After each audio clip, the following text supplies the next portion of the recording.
Shalom. Dehoyola pada ndimpo pifasiko va fimanepo. Ova olino va landuri bu namambo va Alexen Joanesa. Neneno olaninge fikuliwa. Sini tuendele ni pamoja kampo ke twenyoko. Onda boye medi. No etukulu etini. Ondeli negele tukula lo tete tivali neti tatu. Onfimaneko endela na pamovo wali wa shikula nawa. Na tuyene tukula le tuyetini. Ndaka kwaliti utiketa tipo piko mwaka. Okwali ndaka dova kwa ufiku. Hano omwaka yadala utadala na ngunya. Hano munkulu pendi ilenga. Ketwa hulako omidotaya. Overino muhungo utadala shindume. Hano muhungo mwilwa ya kanjibi. Ovakuluno vyo vafinda moshunda shenana. Omokwali muna ohano na yatene kwa yatagelonda po mumbudu. Ohano no ina omesho matoka toto. Hane hapa shukana oyatala omweti. Omwaka ndilenga. Oyeuya ya mbata koshinima shafo shikola kompyo washo. Nime okwali tiwetike shita kundukida oshunda. Omo mwakwaterwa na imwe ya jameumbo. Hano shindume inafika wana tango oku. Otani nishike mbela. Shindi hemu etepu hapa. Osho mkungu mwilwa pula. Nanganga omwaka ina inyamukula ya shindume otani inyamukula tati. Hano tati hamba fiyo eluwa eli. Oatpika ashike lela. Ame hamo onyashike mwakalako. Ndaninge fimbonde mutelela. Yoshita nyamukula nga olupela ya otali dimona na imwe. Oyo kwali ya nangala. Kuchane okwayamo efimbo peni. Kapuna eshishi. Hakuchange no ndatwika omunu na avei homonika nande ngowana. Ovyo uyave shende tava kondeke hano na eipa mweo no yinime. Ovakala veli nyongamena kakele. Kakwalitava popi nande oichayasha. Koni mashindu mokwa motati. Vakulunu inatumana ipo efimbo. Efimbo katulikwete na olo etangola kuvolo tuolo kalikwete okupita. Shindu meshi apopsanga okwatumba po kate kululwa. Tietakala ekatala moshipala no konimo kwa popsa tati. Omumati oenana filu ounda holola. Ondiwete ngono ndeno iti epata eli oyamono mwaluli. Handuya omedindi itumbe. Konimo kwa tala pombata. Hanu atala komwetindele tahelulfa ekelae mombata. Konima omwejo kwali wafa waninga ombululu. Tenome pakumole isho. Omwaja oshinima shafo mundilo. Toti oulipa mepo. Hanu wewe uyameke na shindume. Meko omu wewe yamota utingono kakashona na kashona. Tena shwafika na wameke. Okwafila momate. Teno konima omundilo okwe uteneka pombata. Yoshipala shohanona. Deta uningine. Tambulo wanganyile nipangelwa. Chalo itine ngono atishete wangajo. Osho apopsa. Ifimbueli wanono ya fifikina no kulingi. Kapa mwe ya kofa. Ile onga ya lipiwali. Oinima mpato vanu eju kufamuna. Omwaka ndilenga na efimbueli elipsa kidila no kushakala ondaru mumputu. Noko nimeshi ya mano kwa teneka po shikola omomeni. Tamulike toti omuna omeva onkeno. Kakela okapama. Hano kupama kwa fano kulihanga kepwati. Konimo kwa pula opo shindumi ya teneke wakana mushikola omo. Pakutala otowale uchepa memo imo omupsu. Kakele ohano na kakwalita ikwena nande ilo iholole kucha wataipi. Ovatuvikilako. Tenoko nima yaveshi ovailikana. Ngono dova kwa mungu vetu. Okoniyo meeni toko matale. Tambule niyo mumatinyi pangilo moshunda. Ndeno meumbole ngono. Na pambule. Nalye. Oye ume omuse. Oye omidito mapata opuane. Ngono domi wangajo hatu intile. Tangi. Efimbueli eshi ashike vamana okupopsa ove utite wano na yata iyolo no kuli. Shindume efimbueli okwa hovela okuli memesha kuno kuhovela tati.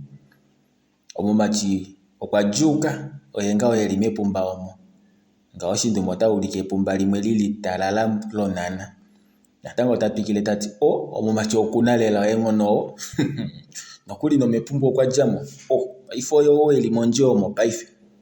Esho nana ndakala ndahala lela nga.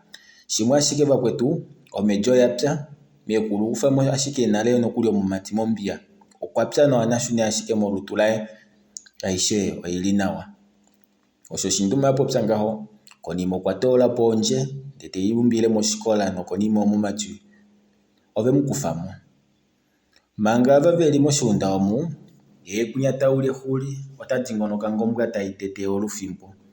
Ano ekondombolo ola hala okumona apata puti omepo ngono. Ndina kumumona iki? Ndina kumundipa yashike? Osho eli popila. Popina oshimbwela ndeshi. Ekanda olali okufinya ashike kemenya kakutya ondi. Omepo kutya otayi di mombuwanu okuyiwete nde upyakati kale wete eumbo. Tauli huli okwamona kutya okukala tati ngono hano takonga emepo eike ngono osho lela emanepo lethimbo. Komuntu honyanyekele oho tale nomukonda.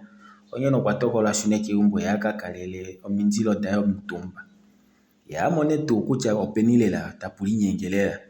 Ondudu eshi yashuna nokuli kouhamba yafikila tayi kalele iikangwa yayo.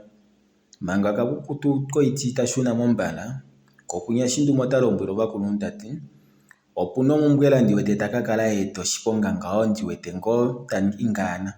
Ano eshi tamuyi mopaife nga lombweleni nangunya akale uupathi. Ye natakamitha opo haapitike nande okatekulu aka kamonike komuntu nande umwe. Shikwawo mulombweleni wo kutya okadona adala omumati mongula eshi taku wile ohatu mwileko.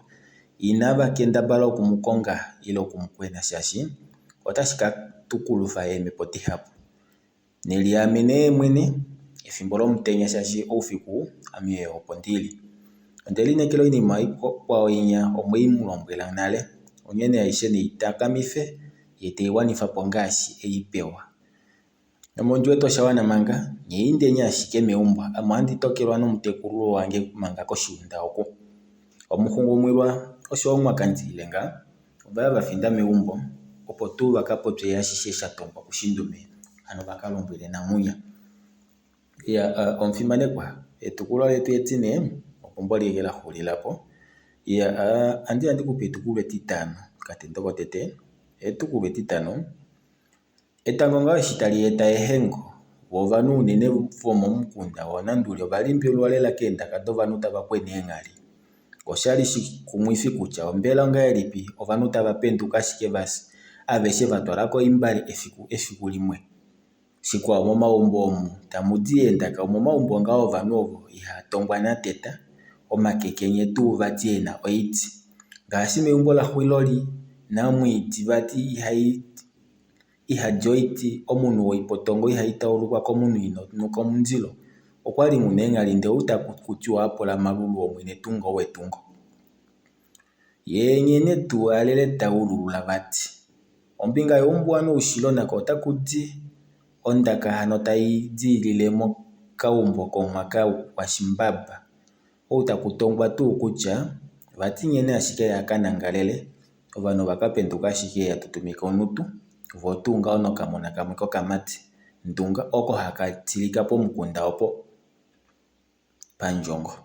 Ovanhu veshishi kutya okwali anuka omundilo ye omote. Omukunda waninga ombinga yimwe eyafo ko kombinga yimwe enghali. Utya twapepelelwa oshili pamwe novana vetu tava manguluka yo vali. Oshili ovanhu ovo ngo keshe ethimbo meendunda tavaku eshi tava pondwa iihuna onga kovanhu ovo. Osho vadali vamwe vakala tava popile meemwenyo ngaho. Nangunya eshi etango ladja emwengu okwaya koshigunda opo tuu akataleko momati ye ekemunyamekithe mongombe ngaashi eshi lombwelwa. Mokuya moshigunda sheenana okwali unene alimbilwa kutya ohanono oyili lela peni shaashi kali eyi wetemo nande. Tadi ngono oshigunda ashishe kakele kakwali ewete shavali shimwe shiyefe ashike omakasha wadi ngono koshigunda oithitukuti. Paife ovakulunhu kaano vanako ile pamwe okali kapo ne ano komakasha aenda apa. Osho dala yeli popila yili melimbililo. Konima yakathimbo adi ngono koshigunda eshi tuu akalukila natango poshigunda sheenana ohanona omweyi hanga. Yanangala ongali yalamidwa okakafa kombambi. Eshi okwali shalimbilika nangunya noshemupa omwalipulo mahapu ooyena monyamukuli.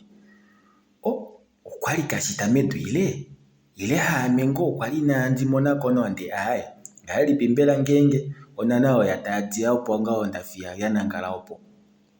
osho dala yeli popila ethimbo linangunya okwali afika ano ethimbo linangunya afika poshigunda apa okwali omumati eli mepeta eli lokweedhilila poshivelo ano kwali ya ningapo nale naye oshiti nangunya nande kwali atila okwaya moshigunda eta tumbuko aanona nokuefa konana ya kwatuka etila konima ongombe teyi kwata nokukandela omumati ngaashi naana alombwelwa kovakuluntu. Ethimbo eli aanona oya kwenako enda mbali adike ndele tayi mwena filu konima koshigunda okwatyako ndele taya finda megumbo ano pokalupale kondjo yanekulu laye ndele tati waaku kwangulwa tambula omutekulu goye okwali akatokelwa novakuluntu nedhina laye Onipangelwa. Oshinima ashike ndahala ndikulombwele shishi kutya uhalombwele nande olye kutya megumbo omuna ohanona, hanona shikale oshiholekwa shoye omufimanekwa. Osho dhili ngawo osho tadhiti ngawo osho tashi ende ngawo.